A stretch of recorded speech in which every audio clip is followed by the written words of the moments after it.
Hey folks, welcome to Israel Explained. It's been a couple days. Nice to see you all again. I'm your host, Shael Ben Ephraim. So today's been the most active day in regards to the hostages in a long time. We've heard a lot of rumors. There have been international conferences. There have been offers, and there already have been reactions. So there's a lot to cover in this regard. I'm going to try to make sense of it all and tell you where I think it's going. And I don't think it's going anywhere good, which is no surprise because we're at war, but perhaps even worse than we would expect. So the other day, there was a meeting in Paris involving the heads of intelligence for Qatar, Egypt, Israel, and the United States. They came to an agreement between them, not including Hamas, obviously, on a framework for the return of hostages.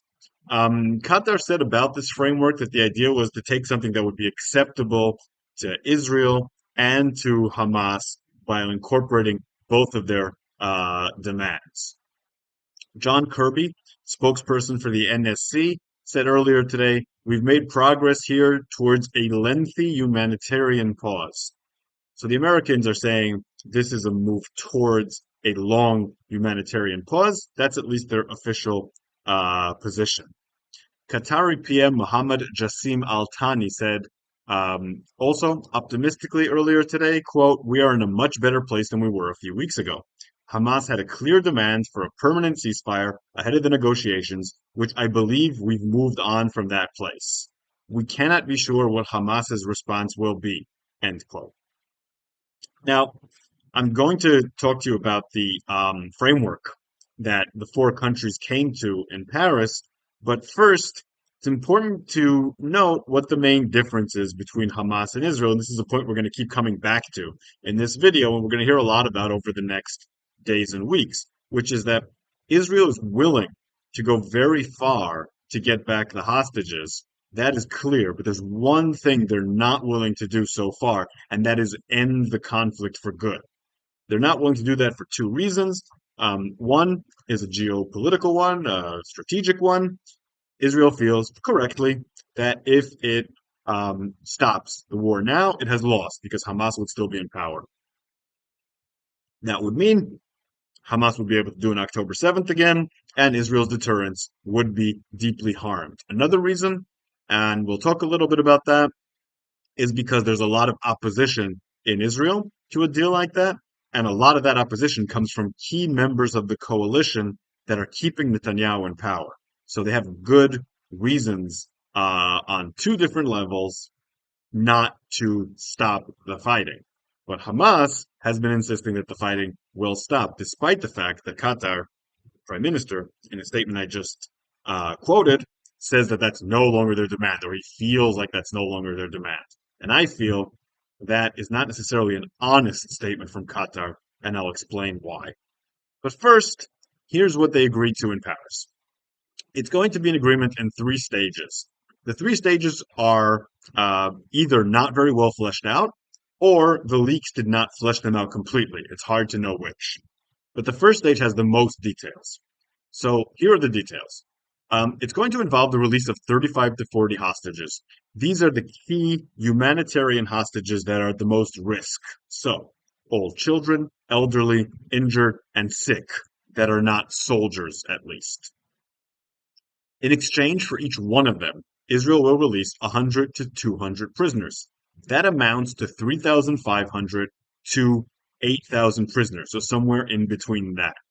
Now, if that sounds like a lot to you, you are correct. That is a lot. And I've looked at the numbers of terrorists that Israel holds. After the release of a bunch of terrorists in the last hostage deal, right now Israel has about 7,000 terrorists from the West Bank and a little bit over 1,000 terrorists from Gaza. So potentially, the first stage of the deal could involve freeing all of them. Which leaves a lot of questions regarding what's going to happen later in the deal. Because later on, Hamas is demanding that Israel give a greater amount of hostages in return, a greater amount of prisoners in return for each hostage, after perhaps the amount of terrorists will be exhausted. So it could be that every Arab Palestinian in Israeli prison will be released in their vision. It's worth noting that Israel denied that that number was discussed at all in Paris, which may or may not be true. But even if it's not true, we know that Israel has been discussing the number of hostages in other talks, and that sort of number has been discussed. Israel may not have agreed to it fully, but I don't believe those sorts of numbers would actually stop Israel from reaching an agreement.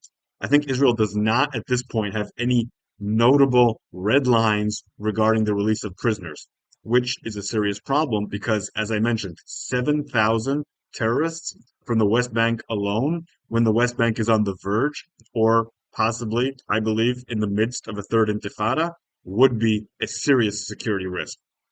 And of course, we're not talking about any old terrorists. We're talking about the heaviest and most dangerous terrorists who Hamas will insist will be released.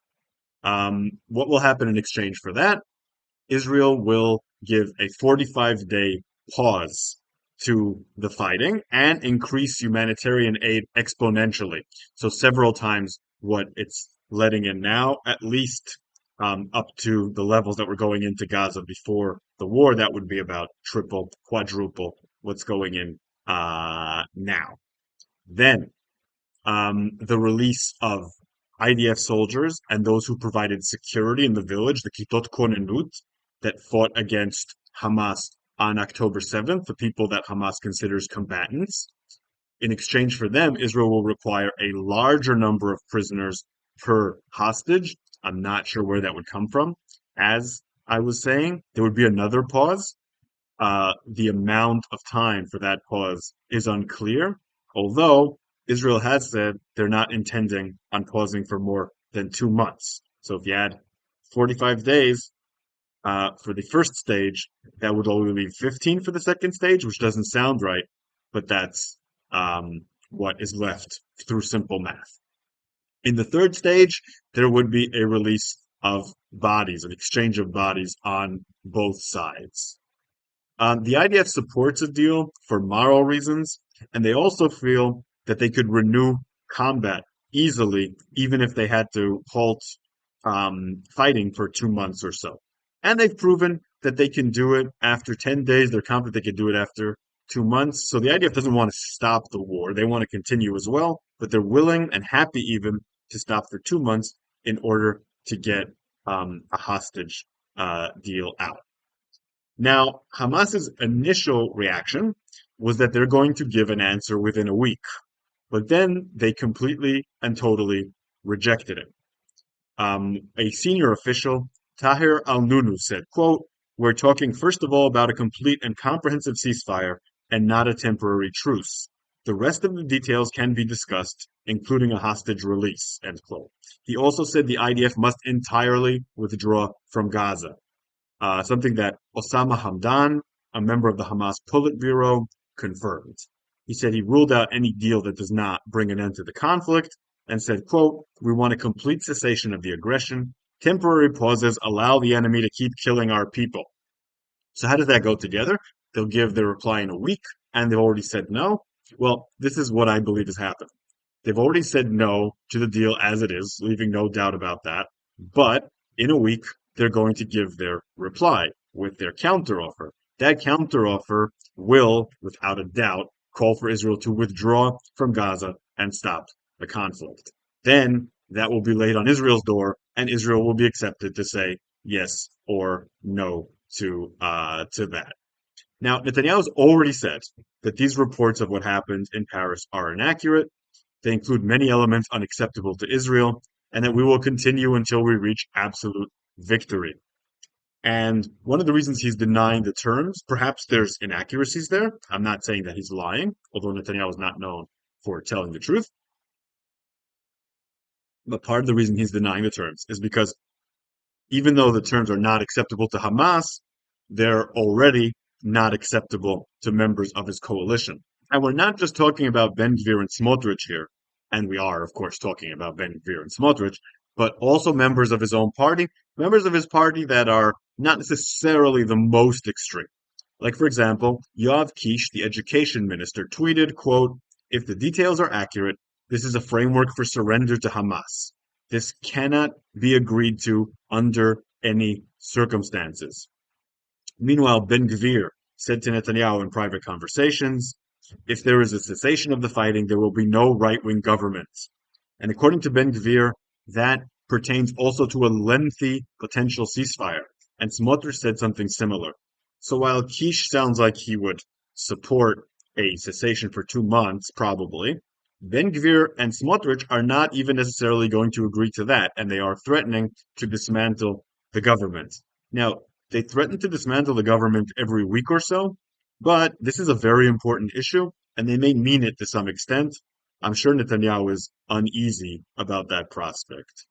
Um, Unfortunately, all of this negotiation, all of this internal bickering, all the protests in Israel, all the attempts to blockade aid into Gaza um, in order to free the hostages, all these demonstrations in support of the hostages, so the right wing and left wing protests are strengthening Hamas. Hamas sees it's tearing Israel apart. Hamas sees that the hostages are Israel's Achilles heel, and that is one of the things strengthening them in this bargaining. And one of the reasons they're willing to sit back for a week and say, we'll come back with a counteroffer. They're trying to show Israel the urgency is on the Israeli side. Now, what Hamas is going to do, obviously, is try to stretch this agreement to include a permanent cessation of war and an Israeli withdrawal. And on their own, they can't do that. But they have willing collaborators in this, and that's Qatar and Egypt. And it's time we had a serious talk about this. Qatar and Egypt have been performing as intermediaries. Intermediaries makes it sound like they're a neutral party. And we know that Qatar is more pro-Hamas and less pro-Israel, and Egypt is closer to Israel and further away from Hamas. But they're both performing these negotiations with motives that are in direct confrontation with the Israeli motives and to some degree in collusion with Hamas. And they're not even hiding it all that well. The Qatari PM gave a press conference today, or gave a talk today, and he gave a substantial clue on what it is that he wants to do. He said, quote, "The escalation in Gaza will not lead to progress on the return of hostages. The regional demand is to put an end to the war in Gaza," end quote. So Qatar is saying that its goal is to end the war in Gaza. Egypt, considered closer to Israel, said something very similar. Abbas Kamal, who's the man who participated in the talks in Cairo, said, quote, "The current stage of the talks may lead to a permanent ceasefire in the future. We can't predict Hamas's response, but we are committed to the efforts." And the Israeli military found a note in a place underground, in a tunnel underground, where Sinwar was hiding not long before, that outlined their strategy for using the hostages as a tool to divide Israeli society. The internal document had 4 stages. It appeared on Channel 12. Amit Segal showed it. And these are the 4 stages as they were written. 1. Increased circulation of pictures and videos of Israeli hostages due to the psychological pressure they create. 2. Do everything to increase the psychological pressure on Gallant, the defense minister, who they see as enemy number 1 because of his relentless commitment to Hamas. 3. Continue the line that Netanyahu is responsible for everything that happened. That is probably in order to strengthen the anti-Bibi coalition in Israel to try to bring down the government. 4. Harm the Israeli narrative that the continuing of the operation will bring about the release of the hostages. So Hamas is fully aware of the mileage it can get out of manipulating the hostage issue in negotiations with Israel. And by the way, Qatar, as you can see, is forwarding that exact message. Remember, the Qatari PM said, quote, "The escalation in Gaza will not lead to progress on the return of the hostages." Just like element 4 in the note that was found in Sinwar's headquarters says, quote, harm the Israeli narrative that the continuing operation will bring about the release of the hostages. There is collusion here. I don't know how detailed it is. I don't know what they're talking about in private. But Qatar, and to a lesser extent, Egypt, are trying to bring Israel to a point where they say, we can't get the hostages back through military escalation. Therefore, we have to stop the military operation for good and get the hostages back. That is where this is going. And Egypt and Qatar are cooperating with it, and Israel is falling into this trap. The United States also is probably not part of that, but there is an interest in the United States that the war stops because this is an election year, especially since they feel the Israeli military operation isn't going as planned. So right now, Israel is falling into a trap that will lead to its loss of the war. That's not where we are right now. Wars happen, according to famed political scientist Jeffrey Blaine, when two sides can't agree on who is stronger, when they can't agree on who won. Once they agree on who won, that's when the war ends. We're not there yet. Israel has not decided that military strength will not produce the results that it wants. And there's reason for that. Israel hasn't escalated to the point that it could. It hasn't taken Rafah. It hasn't taken the distribution of the aid. It has allowed Hamas to continue to survive. It has not replaced Hamas as the governing body in Gaza. It simply hasn't used all the tools at its disposal. Hamas, seeing that Israel is not using all the tools at its disposal and is very sensitive on the hostage issue, is using that to force Israel into a defeat that it is not able to achieve on the battlefield. And Israel would be incredibly stupid to fall into this trap. That is the only way that it can lose. And lose it will if it continues to negotiate from a position of weakness. Okay. I have a bunch of questions. Thank you for all of them. This is what happens when I don't do an episode for a few days. Fred says, once again, you correctly predicted what would happen. I'm glad I follow you on X and watch your episodes. Thank you, Fred. He's talking about what happened with the ICJ decision. He said, one element I don't remember you mentioning was the quota, where the court demanded the immediate release of all hostages held by Hamas. I know this was something Israel requested. Does the ICJ have jurisdiction over Hamas since it has been working hand in glove with the petitioner in the case of South Africa? I also saw last night that Algeria plans to bring the decision to the UN Security Council since this is the only place to enforce an ICJ decision. Do you expect an American veto? If the US does not veto, can it get the part about freeing the hostages made to a Security Council mandate? Okay, two things. Does the ICJ have jurisdiction over Hamas? That's a pretty good question. The ICJ is, generally speaking, has jurisdiction over the member states. Hamas is not a member state. The Palestinians have applied for membership, but have not been given full membership. So, on some level, the ICJ doesn't really have jurisdiction over Hamas. Even if it did, Hamas is not going to listen to them, and they can't enforce it. As for the UN Security Council, will the US veto it? Yes, absolutely. The US has said that the ICJ motion that South Africa brought to bear is not legitimate.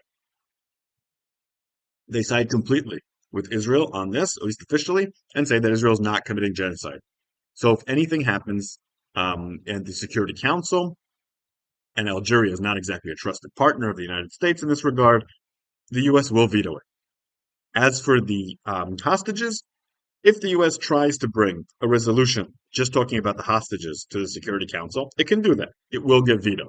It'll get vetoed by Russia and China, possibly even would get vetoed by other countries like France or UK. Probably not. They'd probably just abstain. Either way, it wouldn't pass, so it's kind of a waste of time. Sonny LeBouf says, what is the military's assessment of the current whereabouts of the hostages and Hamas's leadership? I don't imagine they know the precise location, but are the statements about Sinwar's intention to make a last stand in Khan Yunis accurate?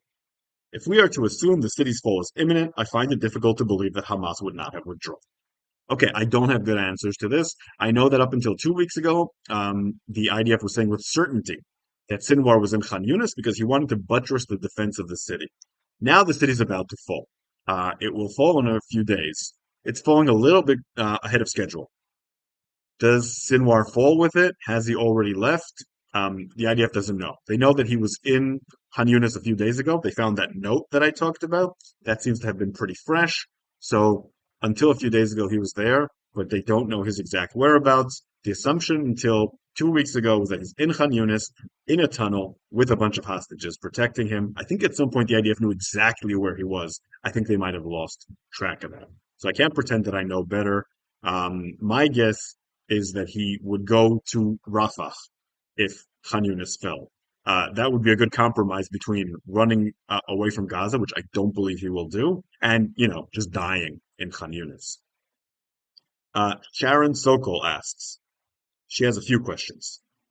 Is it fair to assume that Israel's AG would prosecute future attempts to interfere with delivering aid consistent with ICJ interim orders or international law? My guess is no. I don't think they're going to take that route against civilians, against the families of hostages and people who are protesting. I don't think they should either. It's really a question of pursuing this against the government for not allowing aid in, because it's the government's responsibility to do that. And by the way, if you think the Israeli government is being shut down by a bunch of demonstrators against its will, you're wrong. The Netanyahu government allowed that to happen for their own reasons, to show that there's pressure on them or to show that they're on their side. I'm not exactly sure. Either way, it's not helping with the ICJ and it's not helping with negotiations with Hamas. It's a mistake. Another question. During the past years of demonstrations, have courts ruled that Israel or cities within Israel may regulate the time, place, and manner of speech? I won't get into that too much, but the answer to that is no, in the sense that there already are very complicated rules for permits, not receiving permits in every jurisdiction, in every municipality. Generally speaking, most Israelis ignore that, and usually it's not enforced. That is when the demonstrations are left wing or right wing. Sometimes, for political reasons, they are enforced. It's reasonably foreseeable that certain politicians won't keep their mouths shut. Does the AG's willingness to prosecute speech that could be construed as advocating genocide have teeth, or would MKs be immune from prosecution? Sharon, that's a great question. I don't really have a good answer for that. My guess is the following. In most cases, nothing will happen except for the AG will, wag her finger, slap on the wrist. I can imagine a situation where someone says something so grievous that gets so much attention abroad that she will be tempted to take action. And at that point, it becomes a question of whether Netanyahu cooperates with that or not. My guess is he doesn't. So if it reaches a certain level, yes, I could see her doing that. I think she's taking this pretty seriously. She doesn't want to go after every politician who says something stupid because in Israel that would be a full-time job. But if someone goes too far, I can see her. I can see her doing that. And final question. No, not final question at all. Sorry, I have several. Jared asks, some of us go back and forth on Biden versus Trump, but forgetting our feelings, I had a question. Netanyahu would want Trump and Lapid would want Biden, but with Gantz, the most likely next prime minister, who would he prefer? And could that impact the current government's decision making in 2024? Well, I'm pretty sure that Gantz would prefer Biden. I think there's a general sympathy between the center left and the Democrats, and a general sympathy between the center right or the more extreme right and the Republicans. That's been going on for a long time.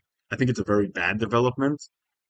There's always been a hint of that in the past, but it's very bad that this has happened. Would that impact the current government's decision making? I mean, I don't think right now Netanyahu or Gantz or anyone are thinking too much about the American presidential elections, to be honest. I hear people talk about that in America all the time. I don't think anyone's thinking about that. Netanyahu wants to survive long enough to be able to think about that, and Gantz hopes to be prime minister and be able to worry about that. I don't think anyone's concerned about that right now. But to answer your question, I have no doubt Gantz would prefer Biden. I know that Biden administration likes Gantz, wants to work with Gantz, and I'm sure the feeling is mutual. Okay, FRDZ4KB asks, how much time do you think Netanyahu has to deliver either the hostages or a victory of Hamas before public pressure boils over? And do you think if victory over Hamas means the hostages die during an IDF operation, anybody in government survives that, mainly because the political wing of Hamas remains intact and more influential than ever? My hunch is they wouldn't, and they know that means a deal is much more likely than Israeli politicians are currently admitting. That is a good and biting question. Uh, so the answer to the survival question is always the same. There's no real threat to their survival, and there's every threat to their survival. And what that means is that if it was up to the Israeli public, Netanyahu would have been gone yesterday. If he screws up the landing on this war, he makes things even worse for himself in terms of public popularity. And at this point, it's almost hard to imagine how Netanyahu doesn't screw this up. Um, Things are getting increasingly complicated and difficult, and he's making an increasing number of mistakes. So his popularity is going to suffer. So in that sense, he's not going to survive. He's at 19, 16 mandates, depending on the polls. It could go down further. But since everyone in this coalition is likely to lose mandates, except for the Haredi parties, by the way, they aren't very eager to go to elections. They may batten down the hatches and try to survive for years. And the only way that the coalition can be dismantled is in a no confidence vote where a few of the members of the coalition turn against it. Just like with the impeachment, you needed a few Republicans to turn. And we saw how that turned out. Very few of them did, not enough. So that's sort of where it stands. And it's hard to imagine this government folding anytime soon, despite the lack of popularity. So you could see them just be embattled for a long time. And I don't know what happens in the long term until something caves. Anyway, last question. Both Bimaya and Aliyah, both close friends of the show, asked this exact same question. If Iran is responsible for all this, as in they're utilizing Hamas, they're causing all these proxy wars, the Houthis, all that, why doesn't Israel declare war on Iran, confront them directly, cut off the head of the snake, etc.? And Bimaya also asked about the United States. Why doesn't the United States attack Iran? Well, the answer to that, as far as state of war is, Israel is in a state of war with Iran already. Israel has operations going on in Iran all the time. Israel kills Iranian officials all the time. Israel bombs Iranian bases all the time. Cooperates with opposition forces in Iran, etc., etc. Um, on the Israeli side, it just doesn't have the abilities to go to war, so to speak, with Iran in the sense of invade it. It can't invade Iran. It doesn't have the force projection to do that. It could bomb Iran with its planes, which honestly I'm not so sure is a bad idea at this time. I think it's really time that Israel drives home to Iran that there is a price for all this. So I'm sympathetic to that. As far as the United States is concerned, the United States could invade Iran, could bomb the bejesus out of Iran, could do all sorts of things. It has avoided doing that. It's done some of the things that Israel's done. Everything I mentioned that Israel's done, the U.S. has done as well, from the assassination of Soleimani to supporting opposition forces and all that, but not enough. And especially with three American personnel killed in Jordan the other day, I would imagine the United States would want to reply. But unfortunately, I think that they'll reply by attacking bases of Iranian militias in Iraq. In the American case, the reason they're not attacking is political. They don't want to be seen as starting a war in an election year because starting a war, there's no constituency for that. We can see already three American soldiers have died, and the American reaction has been atrocious. People on the left calling Biden a warmonger, people on the right saying it's because of his weakness that they were killed. Very few people actually supporting the president and U.S. troops in this moment of crisis. That would get a lot worse if the United States escalated the war. That's, by the way, an intentional effect of what Iran and Russia and China are doing to the United States. They're paralyzing the United States, and it's working. So, for political reasons, the United States is not going to attack Iran. And Iran feels emboldened by that. This is all very unfortunate and all going in the wrong direction. Okay, as usual, lots of optimism there. If you like what I do here, consider supporting me on Patreon at Shael Media.